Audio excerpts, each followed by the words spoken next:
In a crisis, you prioritize. You put out the fire before worrying about smoke damage.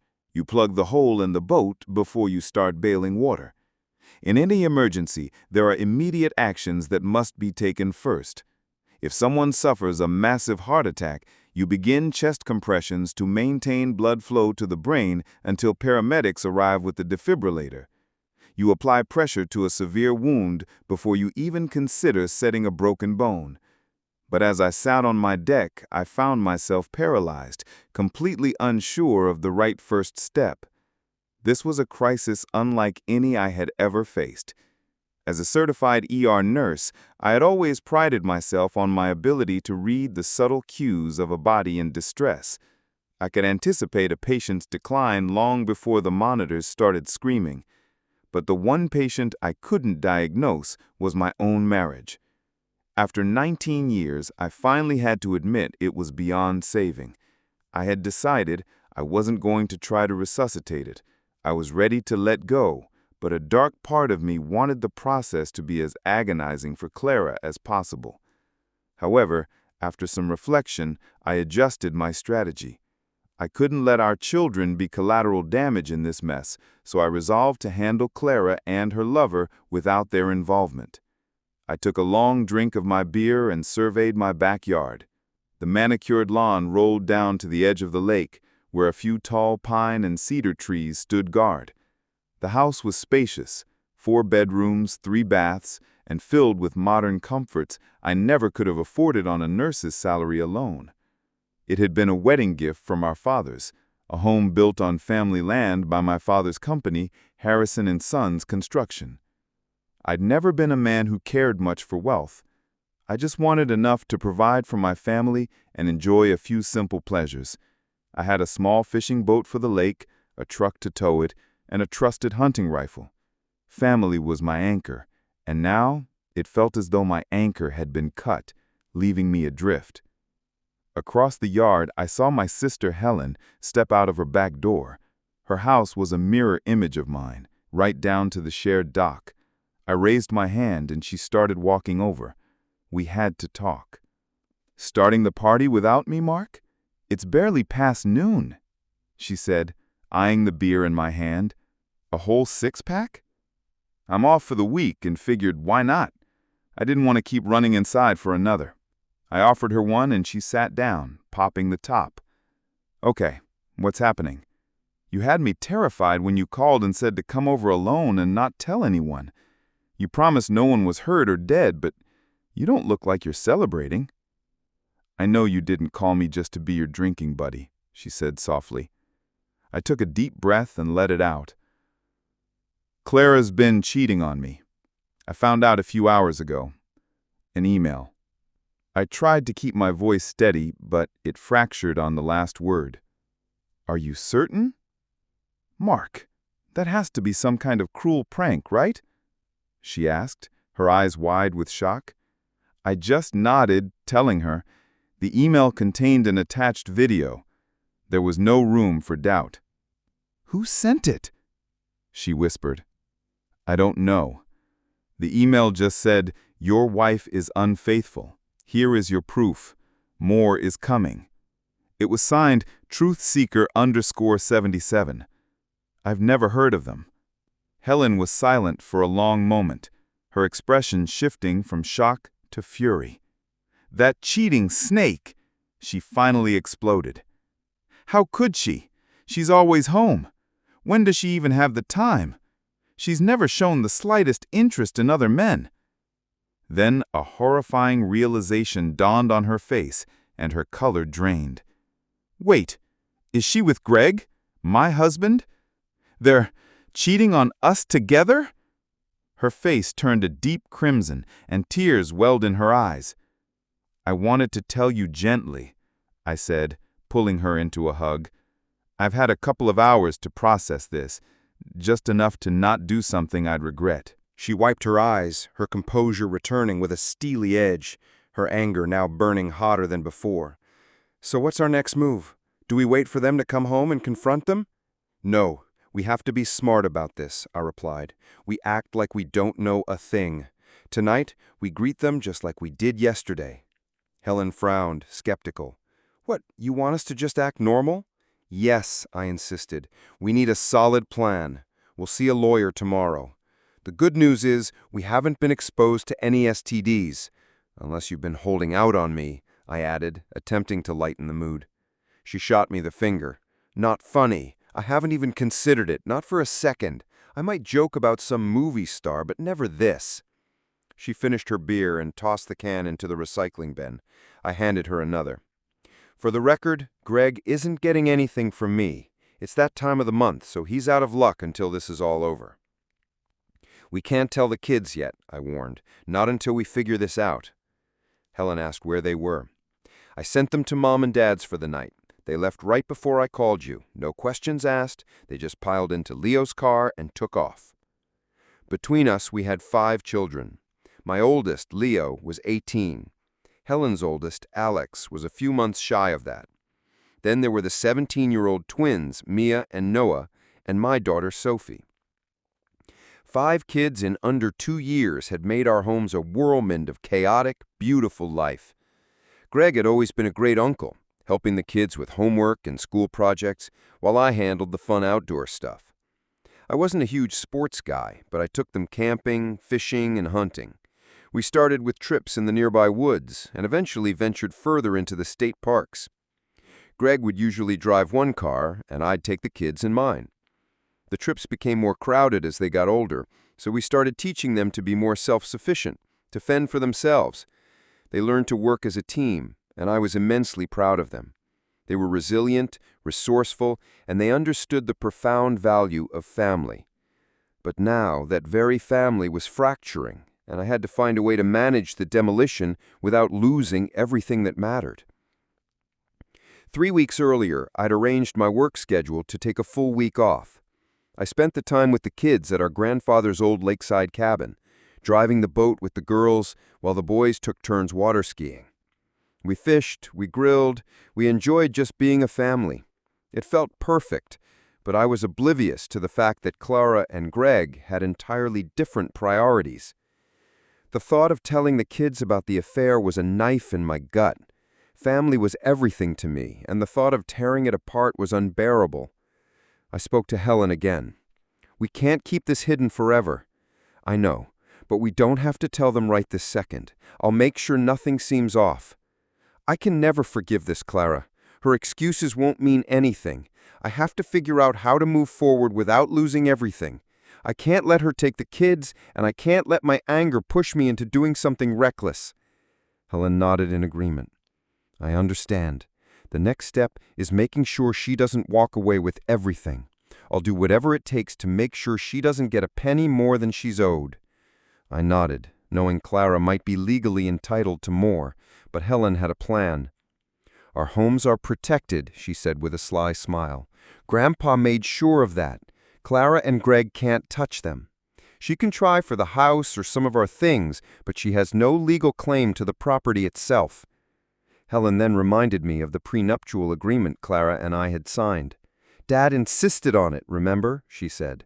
I didn't get it back then, but it might actually be your saving grace now. I had completely forgotten about it, but it all made sense. Clara's father, Dr. Albright, had always been wary of me, concerned I might take advantage of his daughter's family wealth. That prenup was written to protect his assets, and it explicitly stated that if either party was caught in adultery, they would only be entitled to a small fraction of the community property. Over the next few days, I replayed the details in my mind. The video of Clara and Greg was damning. I kept wondering who had filmed it and how it had been sent to me.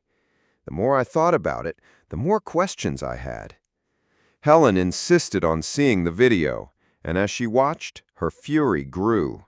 I can't believe this, she seethed, frustration and hurt coloring her voice. Why would they do this? They must think they can get away with it.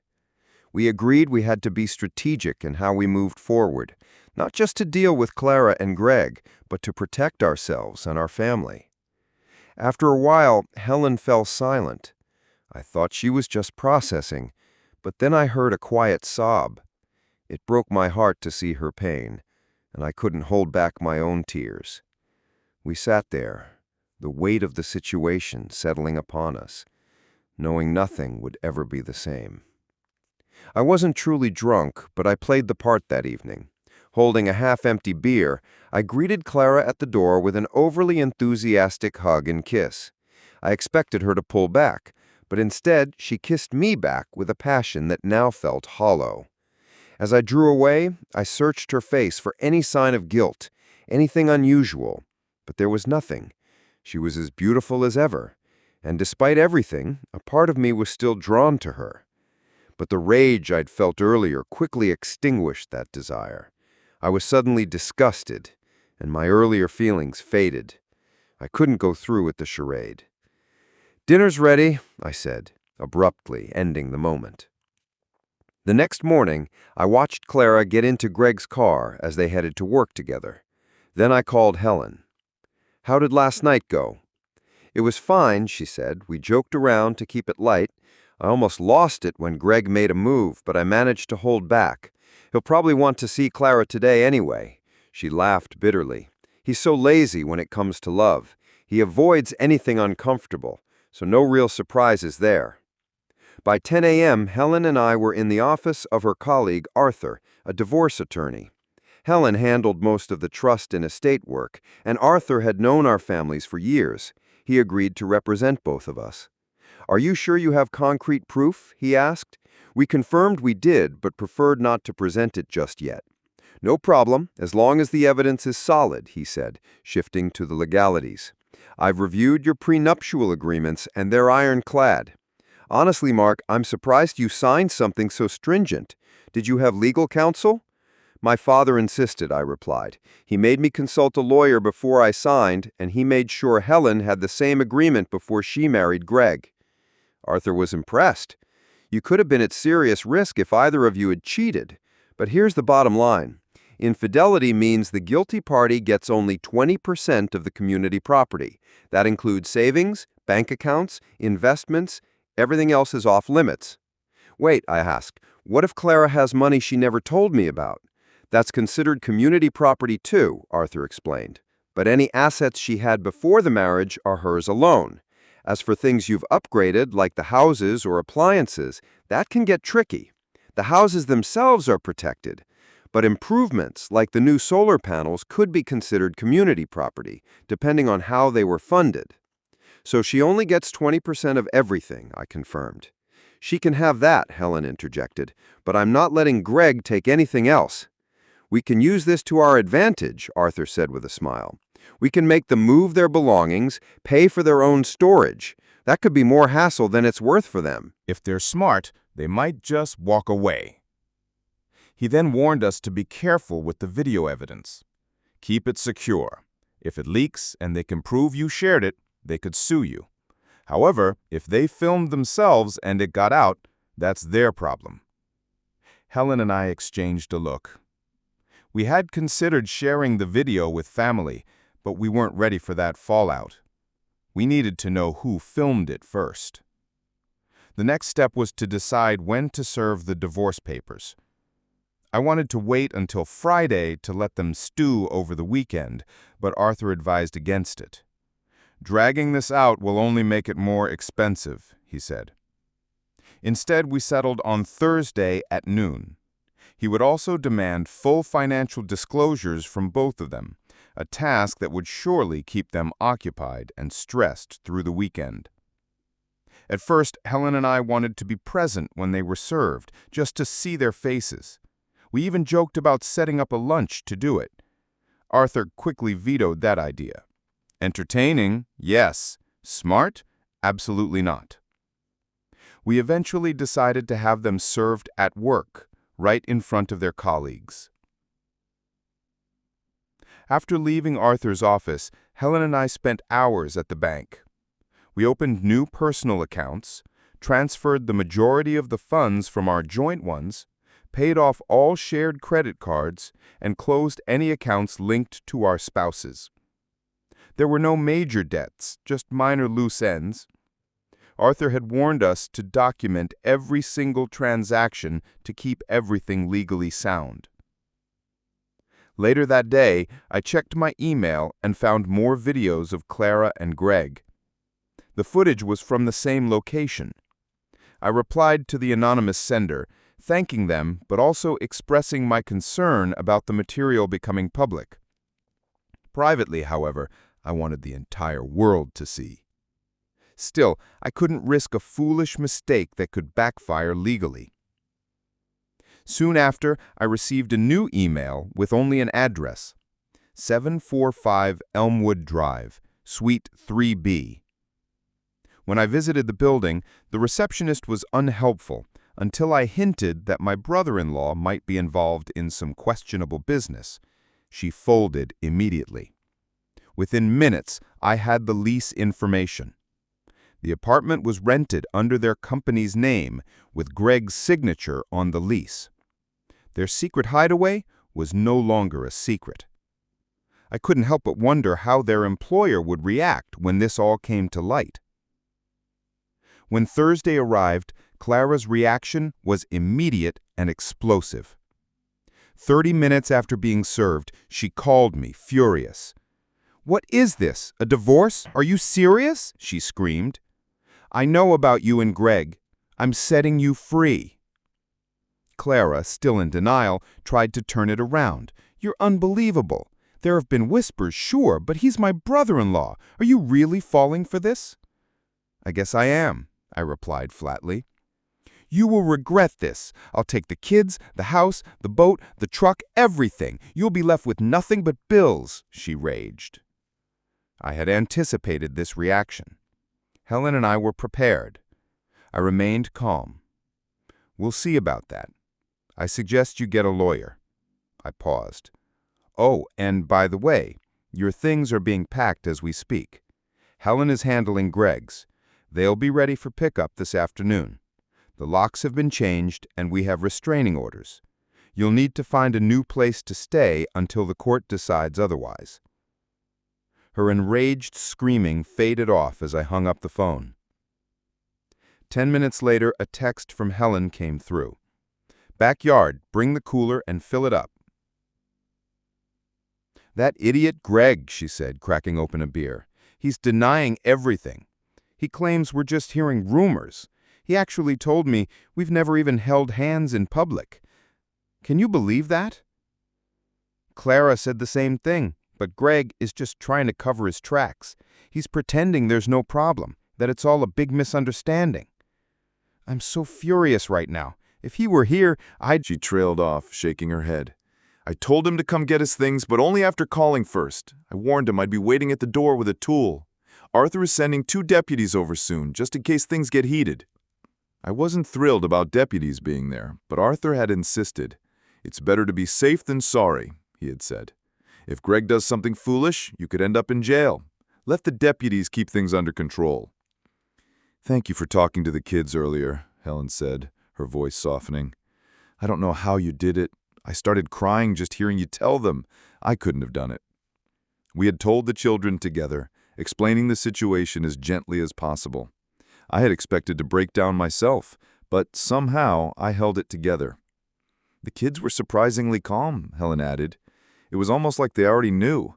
When you said, 'Your mom and dad have made mistakes, and we can't ignore it,' none of them seemed surprised. Do you think they already knew?" "I don't know," I admitted. "I didn't see it coming, but they seemed to be handling it, at least on the surface." Just then, my phone buzzed with a new message. "I've got another email. I wonder if it's from truthseeker_77, I said. "Check it," Helen urged. I handed her my phone, and after a moment, she played the audio message. "Can you believe Mark and Helen served us?" Clara's voice crackled with rage. "They must have found out. I can't believe it. Last night, Mark was so sweet, and now this." Greg's voice followed, calm and calculated. "Relax. They don't know anything for sure. It's just a stupid rumor. We've never done anything wrong in public. If they go through with this divorce, they'll regret it. We'll make them pay." I sighed in frustration. They really think they can get away with this? That apartment Greg has been hiding for years? How long have they been planning this? We have to stay one step ahead. We have to protect ourselves in case they're hiding something even worse. Helen nodded, wiping a tear from her eye. I can't stand the thought of Clara getting custody of Leo and Sophie, or living in your house until Sophie's 18. It's just not right. She buried her face in my shoulder. We will fight this. We will come out of this on top somehow. When we got back to my house, the kids were busy packing Clara's belongings. Sophie and Mia had already filled several bags. Make sure you photograph everything, I reminded them, noting that the bags would count against Clara's share of the community property. We checked on the boys, who were nearly finished with Greg's things. Alex, Greg's son, was carelessly tossing clothes into a duffel bag. I couldn't help but smile. They had our backs. I was glad they were focused and helping, even if it meant they were doing things I wouldn't have done myself. On our way home, a text from Clara read. I called Arthur immediately. Within minutes, he arrived with 2 deputies. As we waited, Clara and Greg pulled up. Behind them was someone I hadn't expected to see, Donnie Riggs. He was an arrogant bully from high school, the last person I ever wanted to see again. But there he was, grinning. Hey, Mark, he called, his voice grating. Having a little issue with your wife and brother-in-law being so friendly, huh? I forced a smile. How's the family, Donnie? Doing great. You really think Greg is messing with your wife? Are you sure about that? I nodded. It's exactly what's happening. He smirked. Well, that's a shame. But you and I both know you can't prove anything, right? It's all just rumors. I walked away. I didn't have the time or energy for his games. Clara stormed up to me. You took almost all the money out of our account, she shouted. Yes, I said calmly, and I have the bank statements to prove what was there. When we divide everything, you'll get what's fair, but don't expect a penny more. She glared at me, but I refused to be intimidated. Helen and I didn't follow them inside. Instead, Sophie and Mia went in with a deputy to keep an eye on things. I had told the kids to watch for anything unusual, without specifying what I meant. I trusted their judgment. Leo and Alex followed Greg as he went through his house. Clara immediately demanded, "Where is my jewelry?" I had anticipated this. Over the years, I had bought her several expensive pieces on our trips, jewels worth well over $30,000. She was not pleased to learn that her collection was now locked securely in my safe. Donnie tried to intervene, but I simply took a photo of the jewelry Clara was currently wearing. I've had every piece appraised and itemized for insurance, I stated. These are community property, just like the boat and truck you wanted. I wanted to make sure they didn't suddenly disappear. Donnie seemed surprised that I wasn't as clueless as he thought. Arthur, who had been observing quietly, stepped in to maintain professionalism. He suggested Clara surrender the ring and necklace for a new valuation. After a short, tense discussion with Donnie, Clara reluctantly handed over the jewels. "Where am I supposed to go?" she asked, her voice laced with irritation. I almost made a sarcastic comment about her new apartment, but held back. I was struck by how much my feelings for her had changed. A few days ago, I was still in love with her. Now, I felt almost nothing but cold anger. Clara and Greg left in their separate cars, with Donnie following behind. I wondered if they were heading to the apartment. Arthur reassured me. I've got someone watching them.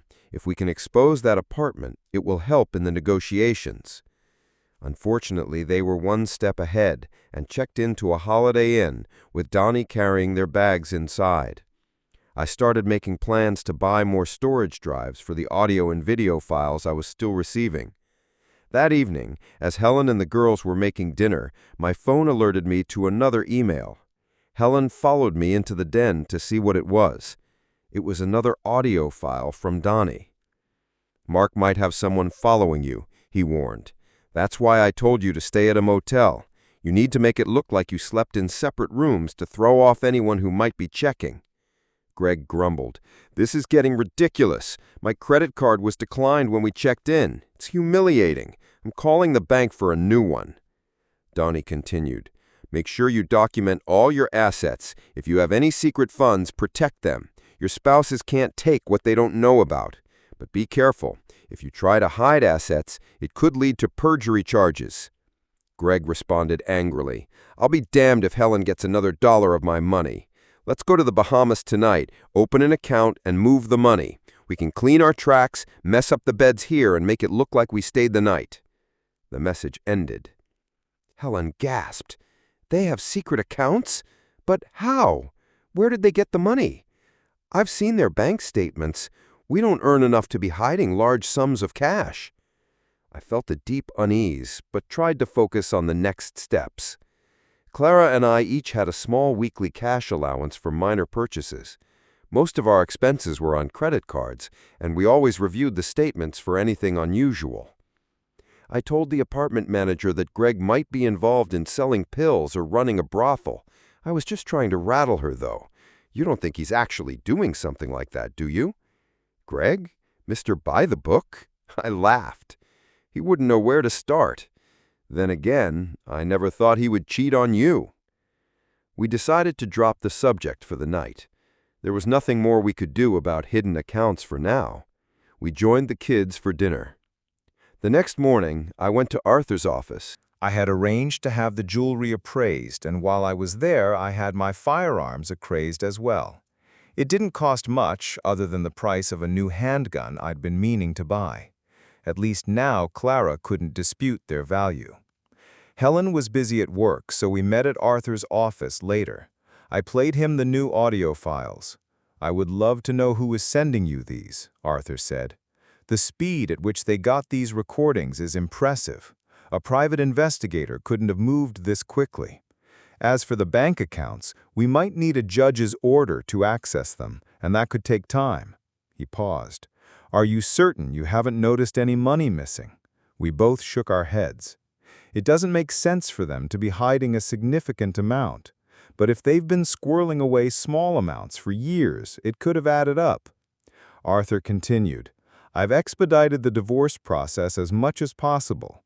In this state, it typically takes 4 months to finalize, but we should get a court date sooner. Next week we'll meet with Clara, Greg, and their lawyer to go over assets. Then it's up to the judge. In cases of proven adultery, it's usually straightforward. I'll argue that counseling is pointless, and once the judge rules, it's just a matter of waiting." He then added, "Oh, Donnie Riggs called me today about the money you moved. He demanded the extra 30%. I informed him about the prenuptial agreement, and he was not happy. He wanted proof of the adultery, but I told him that would be handled in court. It was rather amusing to watch him squirm. He's a joke in the legal community. If I get the chance, I might just leak that audio of him advising them to hide money offshore. It wouldn't get him disbarred, but it would certainly be embarrassing." I hated that I had to work that weekend, but my head nurse couldn't cover my shifts. "What if I suddenly developed a cough and needed a COVID test?" I joked. "Could you cover for me then?" "Nice try, Brenda," my head nurse said with a laugh. "But yes, I could cover for you. It's a hectic weekend, but I understand. If I discovered my husband was cheating, I'd be a mess. You have plenty of vacation and sick time. This definitely qualifies as emergency leave. Take care of yourself, and we'll start your vacation after this." "Actually, how about I work this weekend and you start my leave on Monday?" I suggested. "Really? Thank you so much. You're a lifesaver.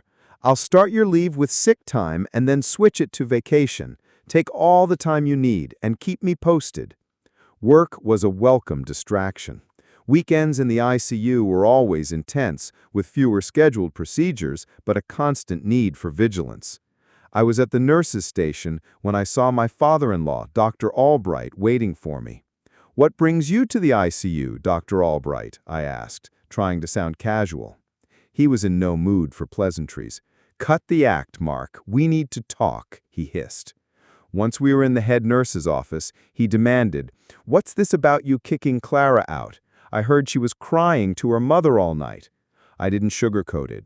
"Clara is having an affair with my sister's husband. I'm in the middle of a family crisis," I replied, hoping he would understand. He was taken aback. "She told us it was just office gossip, that they commute to work together and it's nothing." I decided to be direct. "I have proof, audio and video. It's undeniable. I would never act on a rumor, But this, I can't ignore it." His face softened. "What are you going to do?" I replied. "What choice do I have? I'm trying to protect the kids, but I can't just let this go. What would you do if Clara had proof I was cheating?" He was blunt. "I'd want your head on a platter, and I'd help you bury you." He paused, clearly upset. "How are Leo and Sophie handling this?" "We've talked. They're not as devastated as you might think. They have their cousins for support." They seem to be taking it in stride, almost as if they suspected something. "I'm sorry, Mark," he said quietly. "I had no idea, but my priority is protecting the children first. After that, I will support Clara with her needs. I don't condone her actions, but I will back you if you have the proof." I appreciated his honesty. He left the office, visibly shaken. That evening, Helen and I had to tell our parents. It wasn't an easy conversation. My dad asked if I had proof, and I confirmed that I did. He was more concerned about the well-being of the children than our feelings. He agreed to support us. But in our family, the children always came first. By Wednesday, we were gathering our assets. A financial arbitrator had been appointed to review everything. I provided details of my income and a pay stub from Clara. It turned out her monthly salary was around $6,000, close to mine. Arthur said this would help eliminate alimony even without the prenup. Helen struggled to get Greg's tax documents because he hadn't filed them properly. She was relieved when Arthur confirmed she would likely receive a substantial monthly maintenance payment. Then, Donnie, Greg, and Clara arrived for the asset meeting. Clara's glare was shocking. She was furious, but not the least bit apologetic. It was clear she hadn't expected this level of confrontation. Greg, on the other hand, looked deeply uncomfortable and tried to remain neutral. The court official introduced himself and his assistant, who was there to record everything. "We'll begin by having you sign affidavits confirming your testimony is truthful. Anything you say will be entered into evidence. The purpose of today's meeting is to list your assets and income. The judge will review this and make a decision on the division of property. We will not discuss prenuptial agreements today, but I understand they are a factor." They started with vehicles, firearms, and household items, which was over in minutes. Clara's jewelry was appraised at a value higher than my truck and tools combined. Donnie insisted the solar panel system be treated as a separate asset, which Arthur noted. The 401k accounts were also considered community property, since we had been married for over a decade, despite my assumption they were excluded. When the finances were reviewed, I submitted the statements showing I had taken 80% of the funds. Then the same was done for Helen and Greg. Mr. Jacobs, the auditor, then raised a concern. "There is a significant discrepancy between Mrs. Harrison's reported income and her tax filings for the past 2 years. He pointed out that Clara had reported an annual income of $140,000, while I had estimated it at $72,000 based on her pay stubs. My shock was evident when I exclaimed, "What the hell?" I explained that Clara and Greg had insisted on using a new accountant, a client of theirs, and I hadn't paid close attention to the returns. Clara's face flushed as Jacobs explained that her $90,000 annual bonuses accounted for the extra income. Meanwhile, Greg's bonuses were around $120,000 a year, and he had netted approximately $95,000 annually. "So where's the money, Clara?" I asked angrily. "That explains the trip to the Bahamas last Friday. You were hiding it." Clara froze, then blurted out, "How did you know? Are you having me followed?" "No need," I replied coldly. "You did it yourselves." I explained how we had used a phone locator app to track the kids' whereabouts. When they couldn't reach Clara, they checked her location and found her off the grid for most of the day. Using flight information, they deduced she and Greg had gone to the Bahamas. On Monday, they tracked them to Portland, likely moving the money. Arthur stepped in. "Donnie, we can subpoena the bank statements for those accounts, and you know it's illegal for an attorney to advise clients to hide assets offshore. That's a felony." Clara began to cry, and Greg looked visibly worried. Donnie, flustered, denied any wrongdoing, but his face betrayed him. Helen asked, "Can we force them to return the money?" Arthur confirmed we could get our share, even if it meant garnishing their wages. You will get 80% of the funds once we prove infidelity in court." Clara's outburst surprised everyone. "There's no money left, it's gone." Greg tried to silence her, but she turned on me, shouting, "You stole it!" I responded calmly, "I didn't know about the money until recently.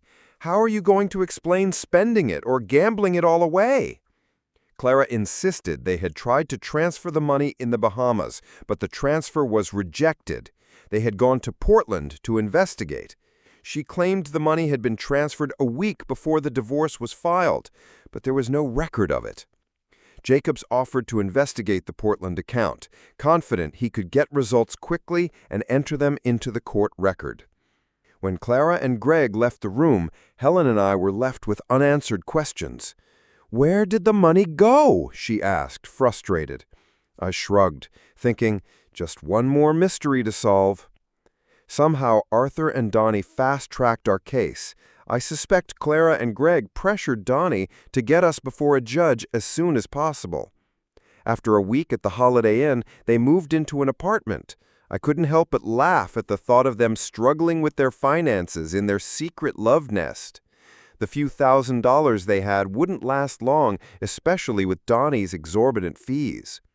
All 5 kids insisted on attending the hearing, and I agreed. They were the ones most impacted by this. Arthur briefed us on the process. Judge Guidry preferred a less formal approach and would sit with us at a table rather than behind the bench. We were arranged in a triangle, with the kids at the apex of the diamond-shaped gallery. When the judge entered, we all stood, following Arthur's lead. He asked for respect and warned that any disrespect would result in being removed from the courtroom. After reviewing both cases, Judge Guidry addressed the adultery accusation. He explained that while adultery doesn't directly impact divorce proceedings in our state, prenuptial agreements do.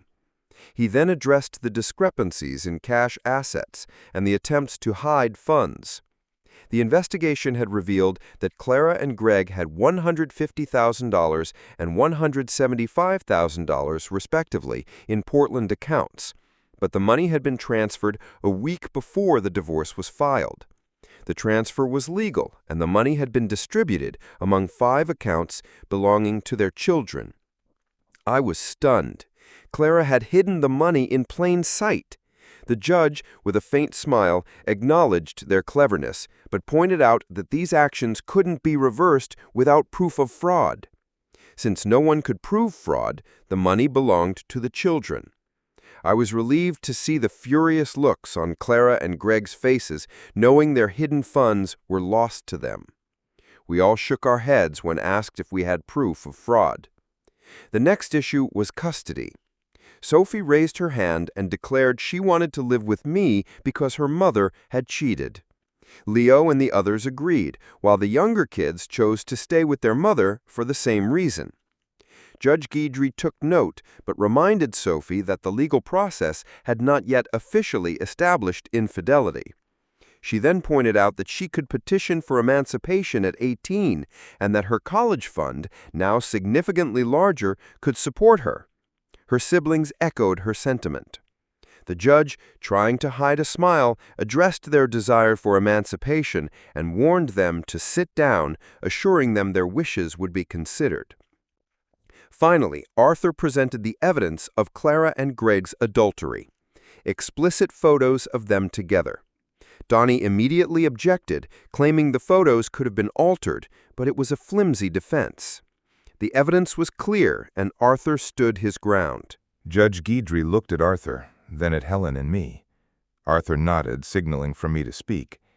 Your Honor, I'm not sure where the evidence came from. I received a series of videos and audio files from an anonymous source. The photos I provided are screenshots from one of the videos. I would prefer not to show the full video unless absolutely necessary, but I do have a copy on a DVD and a flash drive.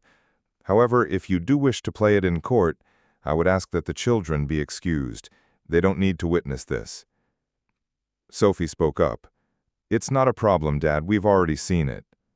Mia added, the ones you have aren't as bad as some of the others. All 5 kids burst into laughter. I was frozen, trying to process the situation. Then it clicked, and I understood everything. The strangeness of it all was unsettling, but also strangely clarifying. I glanced at my father, who gave me a slight nod. The judge watched Clara and Greg's horrified reactions as their faces turned red. "All right, Mr. Harrison, do you want us to play this video, or do the parties concede that infidelity occurred?" I could see Donnie's eagerness, his eyes darting around. But both Clara and Greg quickly begged the judge to avoid playing the video, prompting him to retract his offer. Donnie asked for a moment with his clients. After a brief, whispered exchange, he reluctantly conceded, "I guess we'll accept the plaintiff's claims." Judge Guidry nodded and delivered his verdict. "For the record, regarding community property, since all parties have agreed that adultery occurred, I will enforce the prenuptial agreement. As expected, Mr. Harrison and Mrs. Miller are awarded 80% of the property." Helen and I were granted our share, and the judge suggested we work out the specifics with our lawyers. The custody arrangements are clear. Mr. Harrison will have full custody of Leo and Sophie Harrison. Mrs. Miller will have custody of Alex, Mia, and Noah Miller. Both non-custodial parents will retain full visitation rights. This divorce will be finalized in 4 months. Clara's and Greg's inflated incomes resulted in maintenance payments. Clara would pay me $1,200 a month, while Greg would pay Helen $2,500 a month for the next 4 years. Each child would also receive $600 a month until they turned 18. Arthur believed these were minimal payments, but I was less concerned about the money. Helen questioned my decision to accept the verdict, but I knew it was the best path forward. Once the hearing was over, Arthur arranged a meeting to finalize the property division. I instructed the kids to head home and wait for me. It was time for a family meeting. As Helen and I walked to the back of the courtroom, my father was waiting. "So, when did you figure it out, Dad?" I asked. Helen looked confused. "I figured it out a few days ago when I was looking over an old credit card bill. A couple of months ago, Leo and Alex asked to use my card, claiming they needed it for an anniversary gift. They promised to pay me back. When I got the statement, I saw a purchase from an electronics store that raised a red flag. I called the store, and after some persistence, I found out they had bought spy devices for $600.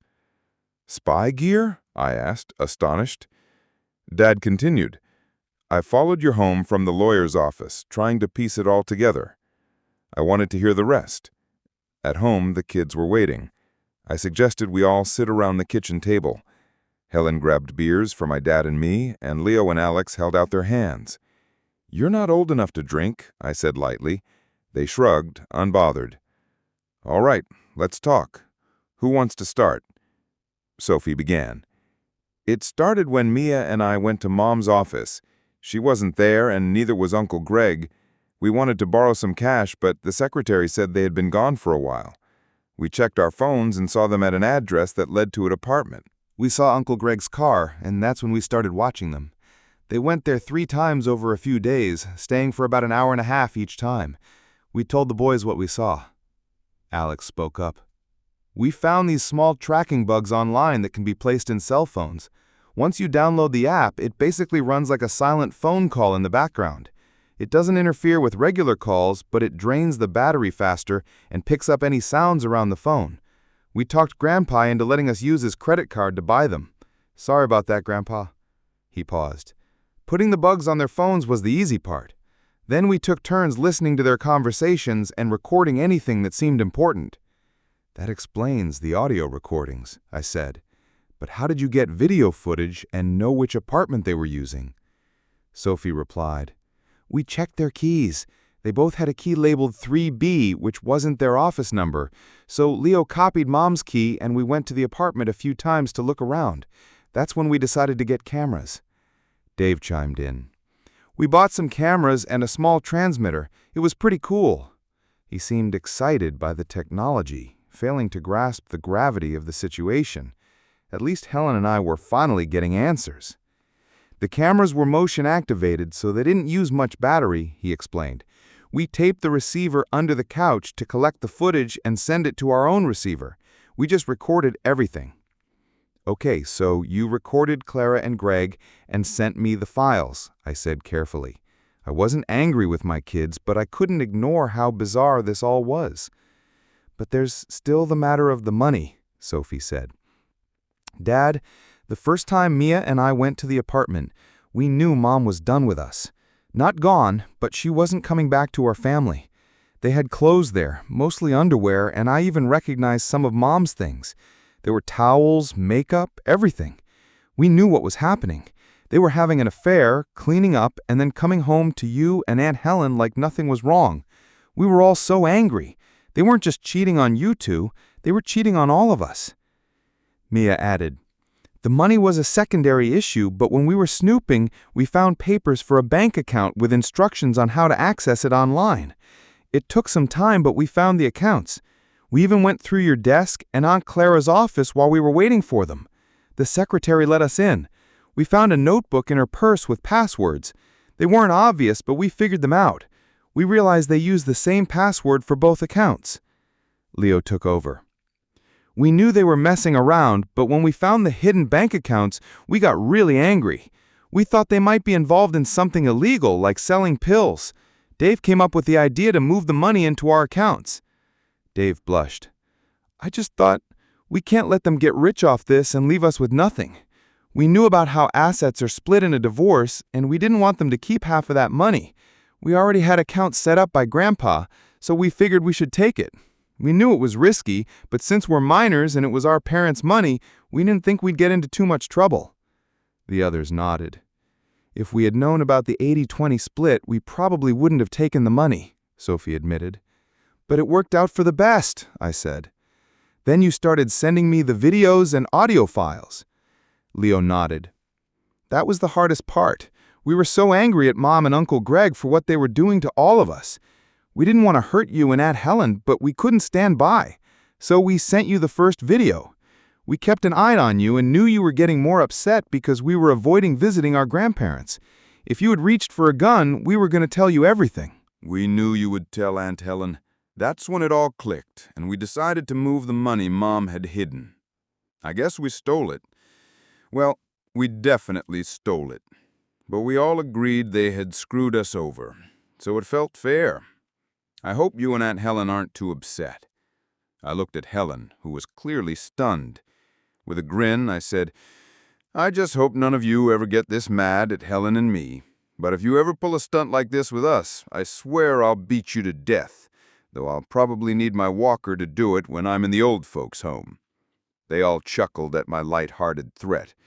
Sophie smiled and replied, You'd never have to worry about that, Daddy. You'd never betray the family. We always stick together.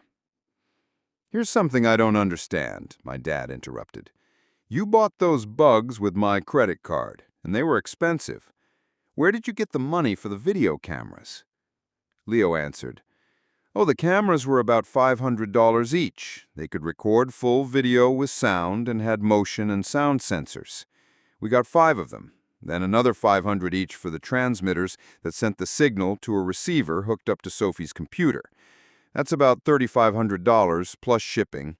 We can get half of that back when we return them undamaged. We've already retrieved the cameras and transmitters, but we probably lost the bugs. As for the credit card, we used your Visa. I didn't have a Visa, and I was confused. Leo added, You do now. I applied for one in your name and forged your signature. It has a $15,000 limit. We get the mail every day, so it was easy to hide. Sophie and I set up the TruthSeeker77 email account. Alex came up with the name because he said what Mom and Uncle Greg did really ticked him off. The kids all smiled proudly, and I could see my dad, Helen, and I were all impressed. So the bugs are still active? I asked. Dave nodded. They'll keep working as long as the phone batteries last. Between that and the phone locator app, we know where they are and what they're doing all the time, he added, enthusiastically. Anytime they talk near their phones, we can hear it. The system is voice-activated, so we get a lot of background noise, like car sounds and business chatter. We took turns listening to the files and picking out anything important. And I asked for access to the audio feed. Helen and I had advance knowledge of Clara and Greg's demands at the property settlement meeting. Clara was so desperate to get her jewelry back that she gave up most of her cash and all of the household items. We granted a few of their requests with little resistance, but they had to grovel for the rest. Helen stunned everyone, including me, when she suggested Clara and Greg walk across town wearing signs that said, "We cheated on our spouses." She even proposed that Clara wear only a G-string and pasties and Greg a jockstrap. The alternative, she said, was to appeal the alimony and child support rulings. Donnie's face turned almost purple at the suggestion. I couldn't help but notice his keen interest in the idea of Clara in such attire. We had overheard him telling Clara and Greg that they had gotten off easy and warned them that we might appeal. Helen eventually relented, but only after they both apologized on their knees. I'm still not entirely sure how it all unfolded, but I'll swear on a stack of Bibles that I had no part in it. 2 months after our court hearing, the insurance company where Clara and Greg worked discovered that Greg had been using company funds to rent their love nest.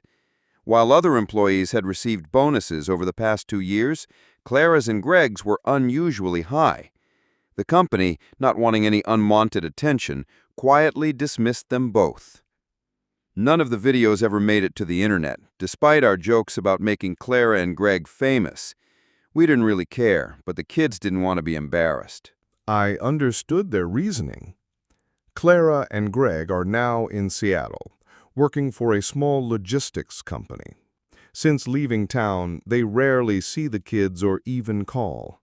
The last I heard, they were struggling to make their alimony and child support payments. I wish them well, or maybe I don't. One of my favorite authors, Vandemonium, always includes a joke at the end of his stories, so I thought I would too. A woman buys a new parrot. After a week, she brings it back to the pet store, complaining, "This parrot hasn't said a single word." The store owner asks, "Does it have a mirror? Parrots love mirrors." The woman buys the mirror and leaves. A week later, she's back. Still nothing. The owner asks, "How about a little ladder? They love climbing." She buys the ladder. A week later, she returns, furious. The parrot is dead. "Dead?" the owner asked, shocked. "Did it ever say anything?" "Yes," the woman replied sadly. "Just before it died, it whispered, 'Don't they sell any food at that store?'"